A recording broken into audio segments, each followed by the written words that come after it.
Simon's line would continue to rule Judea for generations, making alliances with the Roman Republic and then the Roman Empire. The dynasty became known as the Hasmonaeans, after Matthias's grandfather. In time the kingdom came under Roman rule as a client state, and slowly they squeezed every bit of independence out of Judea. Mary, the mother of Jesus, was born during this time in Jewish history around 37 BC, the daughter of Princess Alexandra, who was herself daughter of King II of Judea, and Simon Boethius, an Egyptian Jew and son of Menahem, the Essene founder of the Essene movement. Her paternal grandmother was a daughter of Hillel the Elder, a Babylonian rabbi who is considered one of the greatest Torah teachers of the 1st century BC and a descendant of King David.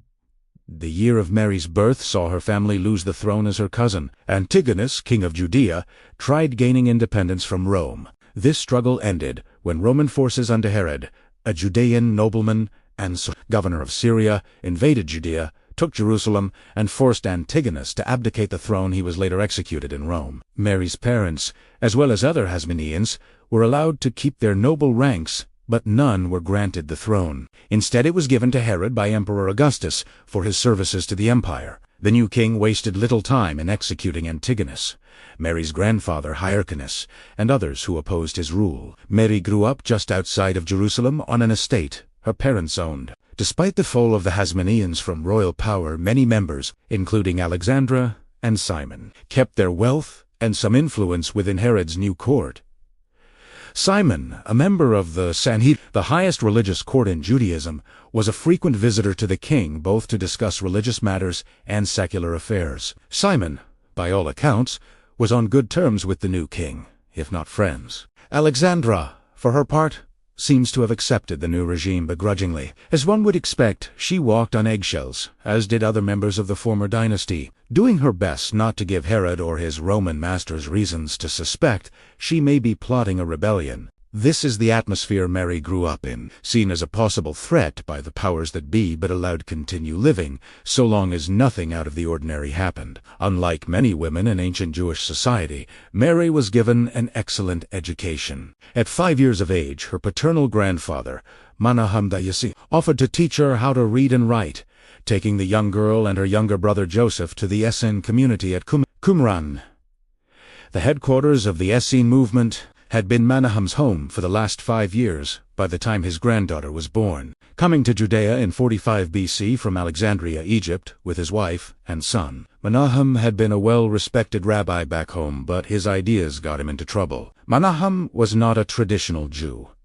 He was born into the tribe of Levi and trained to be a priest, but studying the Bible at this time, consisting of only the Old Testament called the Tanakh by Jews, Menahem came to different conclusions than his peers. Not only that, but he did not believe the traditions of the fathers.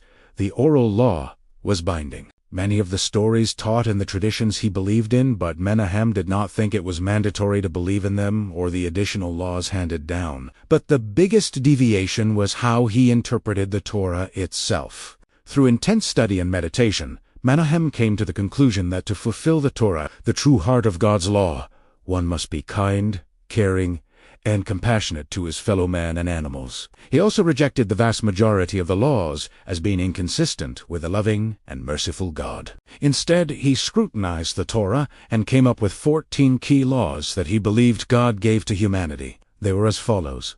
1. Have no gods before Jehovah, and 2. Remember the Sabbath day. 3. Do not harm a living animal. If you must kill one for meat or clothing, do so humanely. 4. Honor your mother and father, and parents, honor your children. 5. Do not steal. 6. Do not commit murder. 7.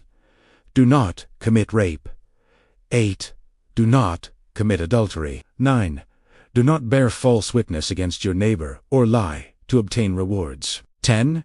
Revere and respect the elderly. 11. Do not favor the wealthy over the poor. Do not favor the poor over the wealthy. Treat all equally. 12. Help the poor and feed the hungry when you can. 13. Forgive those who transgress against you and love your enemies. 14.